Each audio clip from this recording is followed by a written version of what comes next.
So, when I heard about the Gossip Girl reboot in early 2021, I was excited for it, mostly because I was intrigued by the diverse cast. When the first 6 episodes dropped, I quickly watched them, and I went from having a moderately fun time to deeply unimpressed. So, when the second half of the season dropped a few months later, it wasn't high on my watch list. I finally got around to finishing the season last summer, and barring everything with the horrible teachers, I mostly liked it. While I hate Thanksgiving as a holiday, I thought the Thanksgiving episode was overall hilarious. I enjoyed seeing Zoya and Julian spend time together and support each other, something the first half of the season barely allowed. And I was glad to see some dynamics that hadn't been explored in the first half of the season get attention now, like the handful of scenes of Max and Luna confiding in each other. And I was pleasantly surprised by the depth given to Max in the second half of the season. He was honestly my least favorite character initially, as I really disliked how aggressive he was in flirting and his near constant attempts to seduce people. And while Aki and Audrey were active participants in this as well, I very much didn't like that Max was purposefully meddling in their relationship. So I was shocked that the back half of the season was actually seriously discussing polyamory, and very pleasantly surprised with how the writers were handling that dynamic, as I can probably count on one hand the amount of times that I've seen polyamory be respectfully discussed on a scripted show. So, between the triad getting together in the finale, and Zoya, who I immediately became very attached to when I watched the pilot, I was very eager to see where season 2 took these characters, and I felt that initial excitement come back. And then season 2 had the energy of, go girl, give us nothing.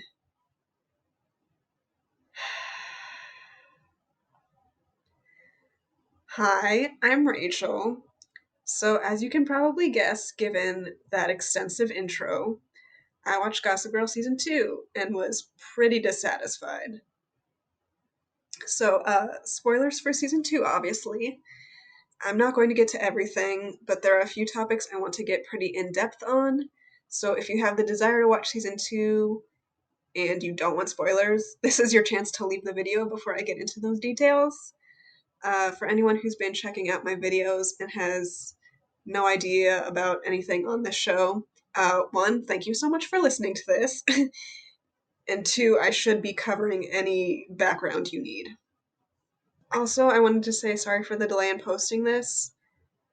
Anyone who's coming from other videos on my channel, you may have seen my post in the community tab that my mom decided to be careless about COVID precautions and then caught it. And because I unfortunately still live with her, I then also caught it. So I'm recording this February 1st. Like, what is it, 2 weeks since the finale at this point? Or was it last week? I can't even remember.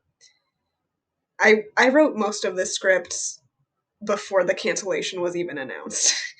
So I've been wanting to talk about this for a minute. But I was very, very low energy last week, and my throat was so severely sore that like I literally could not talk for like 72 hours. So it would have been impossible to make this sooner than now, pretty much. Hopefully I'll have this up this weekend. We'll see. So, quick intro for the characters, I guess. So, Julian, who is arguably the show's lead, is the queen bee at school. Her father is like a music producer or something. I don't really care for him, so I forget. But in the back half of the first season, Julian's life kind of falls apart because he is accused of sexual assaults by multiple women. Zoya, my favorite character, as I've already kind of alluded to, is Julian's younger half-sister. Zoya is the only character in the main group who doesn't come from a rich background. And she's definitely the most straight-laced of the bunch, but she definitely knows how to fight back when she's targeted. Then we have Max. Like I briefly mentioned, he's a flirt and pursues sexual flings with pretty much anyone who shows interest in him. His identity is never explicitly stated in canon, but according to behind the scenes material, Max identifies as pansexual. Then we have Aki and Audrey. They've been a couple for a long while. Upon the group reuniting at school after COVID lockdowns, they both notice an attraction to Max, which leads to Aki coming out as bisexual in, I think, episode 6. It's in the first half of season 1. Then there's Luna and Monet.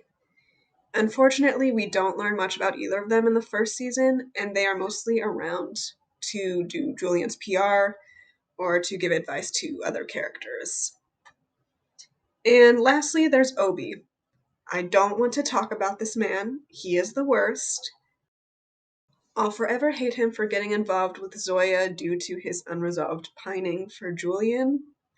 I don't want to give him any more thoughts than acknowledging that he exists. So let's move on to the season 2 discussion. So basically, my only hopes for season 2 after watching the season 1 finale were 1, the group to actually befriend Zoya and be nicer to her. 2, see the throuple be fluffy and domestic after the angsty journey we sat through. And 3, more Monet and Luna because they were shafted so much in the first season. Unfortunately, we don't really get any of that. Zoya and Julian's relationship is thankfully solid and supportive this season, but because it's not a source of drama anymore, their relationship also gets way less attention, with them probably only interacting in half of the episodes.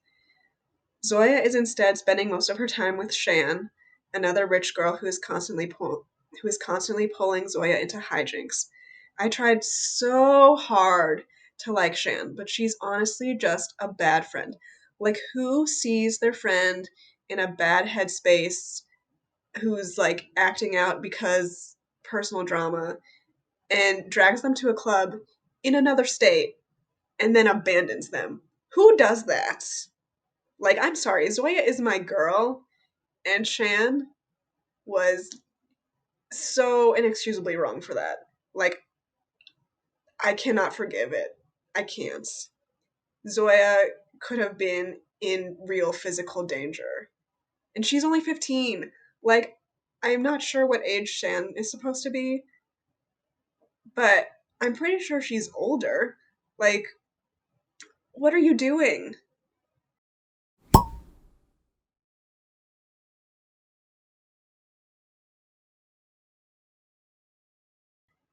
Like, you know she was acting out of it makes me so mad. It makes me so mad. I really wish the writers would have given Shan more of a personality than being impulsive and thrill seeking, because like that was literally all they gave her, and it was infuriating, especially in situations like this. But anyway, Zoya spends most of her time with Shan. Around the middle of the season, she spends some time with Monet, and it seems like a friendship, or potentially even more, given Monet is a lesbian, might happen. But then the writers had Monet publicly expose private information about Zoya like 2 episodes later, so I mean, I guess not. I think the writers tried to imply Zoya is getting closer to Aki and Audrey, given while she's in a fight with her dad, she and Julian stayed at Audrey's home. Um, and then near the end of the season, she like gets in touch with Aki to get into an exclusive event. But like we never see these interactions, so how can I get a solid understanding of her dynamics with them? Like, the group pretty much only acknowledges Zoya when they want her to be a pawn in one of their plans, or Monet or Audrey will target her with cruel jokes. And it's not the kind of playful, mean jokes that some friend groups like to do, like, it's actual intended malice. Like, since the show wants me to believe everyone is friends with Julian, then shouldn't these people be trying to befriend her little sister? Like, the hostility just makes no sense to me, especially when Zoya is the biggest sweetheart. Like, it's just so irritating because 90% of the time Zoya is like just standing there existing, and no one except Julian has made an effort to truly be nice to her. And even the people in the group who aren't being like outright cruel to Zoya, they're just like completely indifferent to her being treated that way. Like it's insanity. And then because the group doesn't make any effort with Zoya, this means she gets excluded from a lot of the group shenanigans because it's hard to fit her into things when Julian is the only one interacting with her. Like season 2 just sucked so bad for Zoya because it was so clear that the writers had no idea how to write her once they dropped the Julian Zoya rivalry. Like her only real storyline this season was like that 3 episode long rebellious phase when she was upset that her dad lied to her. Like that's all she got. Zoya, my darling girl, you deserved so much better. And it's just such a shame, in my opinion, because Zoya is literally the most interesting character of the bunch, as she's the fish out of water because she's not used to this lifestyle, the Manhattan elite. But the writers did fuck all with that. Like, I have to move on. I can't. I'm gonna be stuck on this forever if I don't move on now. Okay, so next we have to talk about the triad. Oh my god, what a letdown.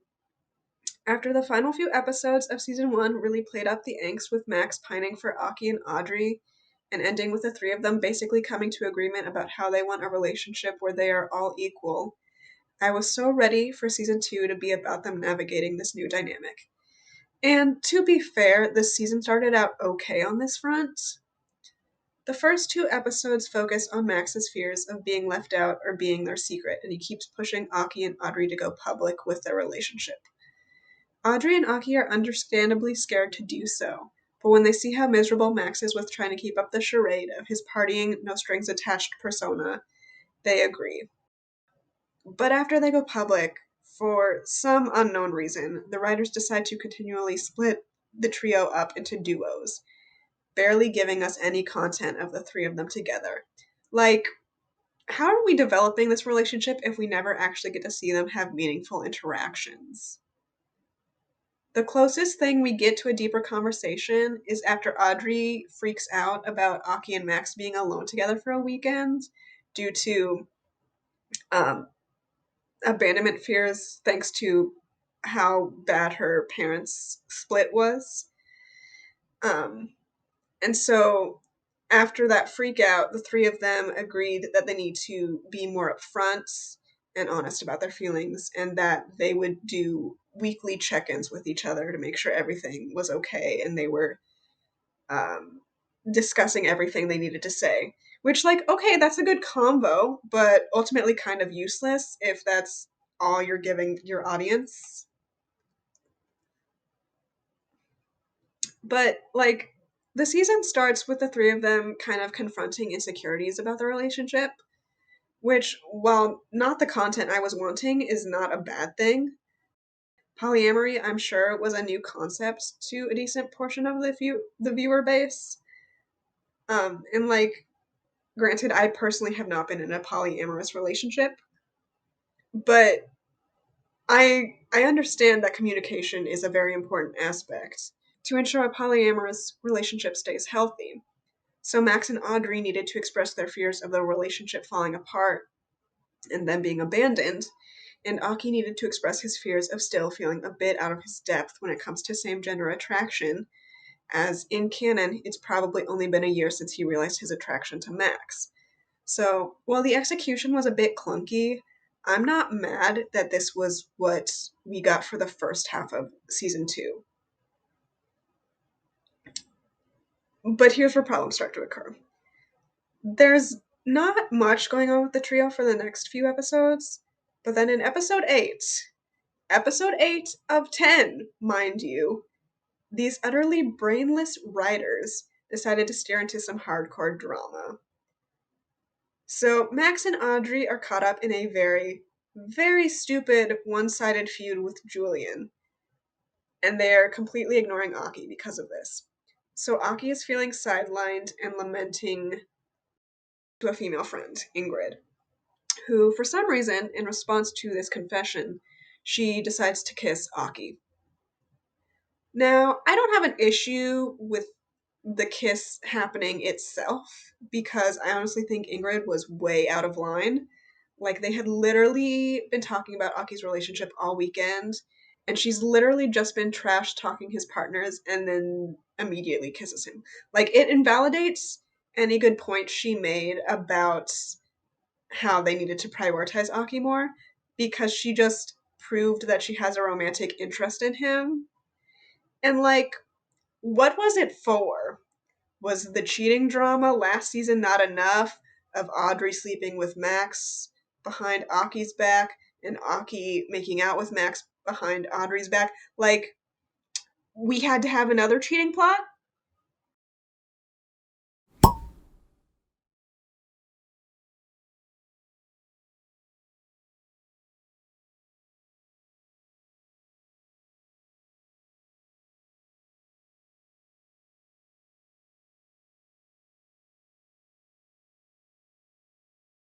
And it's a cheating plot that, in my eyes, isn't even actual cheating.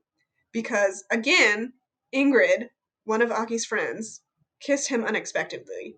Aki did not initiate, and while he did not stop it or push her away, his reaction when she pulled away was him having absolutely zero interest.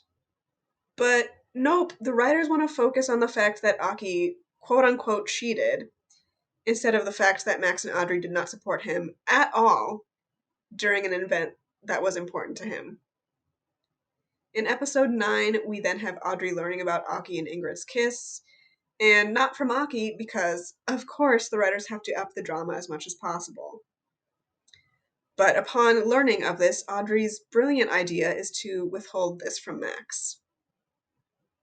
One, hello, this was not cheating. Why is every person on the show saying that Aki cheated? He didn't cheat. He was blindsided by a friend kissing him when he was being emotionally vulnerable to her. Fuck off. That is not cheating.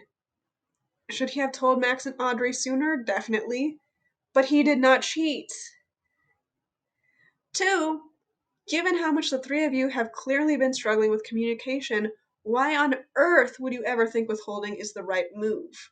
Have you not learned by now that honesty is a necessity for your relationship to be functional? And all of this drama is going on while Max let it slip that he loves Aki and Audrey, but they did not say it back. Like, why was this a storyline? I understand why Max saying it means a lot given his character type, but Aki and Audrey struggling to say it back is nonsensical drama, especially given how easily they say it to each other, especially given how intensely they fought for Max in the season 1 finale. Like, I can see them being thrown by the abruptness, but other than that, it is so out of the blue for this to be like a destabilizing event for the three of them. But anyway, there's angst because Max is feeling heartbroken that they didn't say they loved him back. There's angst because Audrey is frustrated with Aki for the quote-unquote cheating. Once Aki and Audrey finally do get over that hurdle and are able to say to Max that they reciprocate and love him as well, of course this is the moment that Gossip Girl posts about how Aki cheated and Audrey knew and that they didn't tell Max. So that blows up everything. And it also demonstrates how Aki and Audrey are constantly working as a unit without Max. Something we'd seen bits and pieces of throughout the season, and something that deeply hurts Max. And it just pisses me off because the thesis of the season 1 finale is that the trio only works as the three of them, and that they are willing to put in the needed effort because their dynamic means so much to all three of them. The thesis of the season 2 finale is that Aki and Audrey are a unit, have always been an inseparable unit, and even though the three of them made a pact that it was all three of them, or none of them, a pact that Aki and Audrey were adamant about when trying to convince Max to give this relationship a shot, when Max takes it seriously, Aki and Audrey relent, choosing to stay together as a couple and leaving Max heartbroken. It was just such careless writing to have the season 2 finale basically prove every one of Max's fears right. Aki and Audrey did choose each other and leave him out in the cold. They could not express their feelings to Max, giving him the impression that they only wanted him for sex and that he was only a temporary fix to make the relationship start working again. And it's just because the showrunner said that the trio was going to be Endgame. That was the plan. But why would you have the season 2 finale invalidate everything you set up? And it's so frustrating because there really isn't that much polyamory rep. And most of it does reduce the dynamic to sex, which Gossip Girl is not free of that criticism because it focused way too much on their sex life. But I had expected so much better for the writing for them, given the way things were wrapping up at the end of season 1. Honestly, there's likely a lot more I could critique about the writing for the triad, but as I am not fully over COVID, I've given all I currently have for that rant. So let's move on to my final gripe with season 2, and that is the writing for Monet and Luna. So, in season 1, Monet is the character of the group with the least screen time. Season 2 thankfully rectifies that pretty much immediately, but the quality of the content is very lacking. Firstly, Monet spends probably a third of season 2 being berated by her mother. Like, I'm not gonna lie, Monet has done some outlandish things. Like, it was kind of evil for her to fake an email from Julian and ask a known sexual predator to show up to a public function that was meant for a bunch of minors, a bunch of girls who are like 16, 17. Um, Definitely questionable.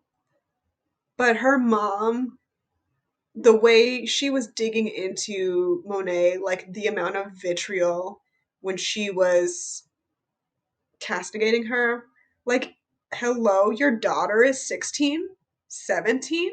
Teenagers do stupid shit, man. And her mom is like always scheming as well. Like, it's so hypocritical for her to be attacking Monet for exhibiting the same behavior that she does. Like, Monet's mom literally invited Zoya to an event to make Monet feel left out and unloved. And it's like, you're literally a grown adult playing these games. Like, what is wrong with you? But yeah, Monet could not catch a break between her mom constantly voicing disappointments and her looking for a potential girlfriend only to be duped by a straight girl who pretended to be gay for attention, which we do not have the time to get into that mess.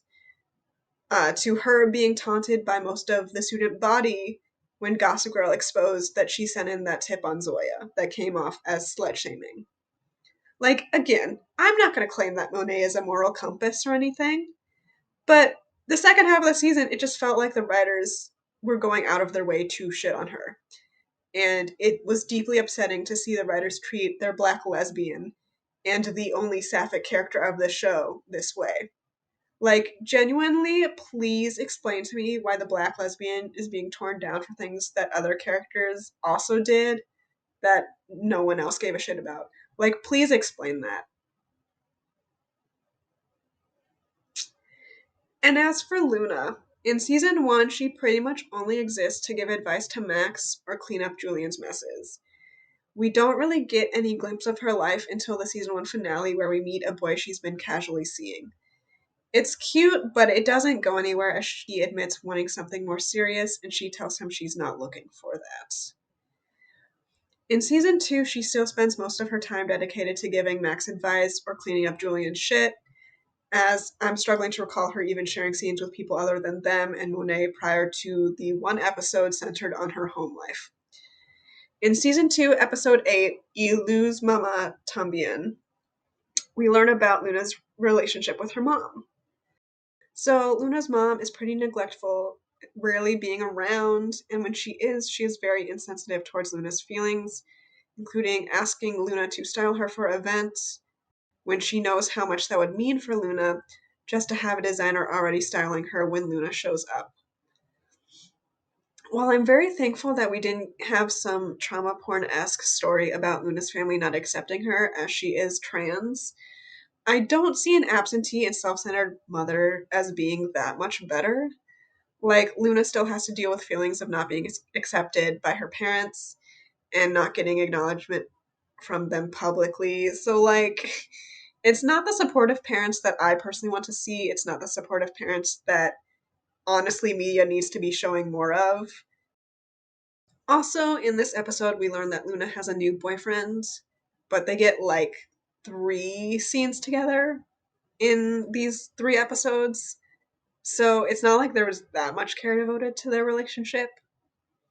But yeah, it's just so frustrating the lack of care given to the love lives of the lesbian and the trans girl. Like, I understand it's hard to devote proper time to a romance when one character is part of the main cast and the other isn't.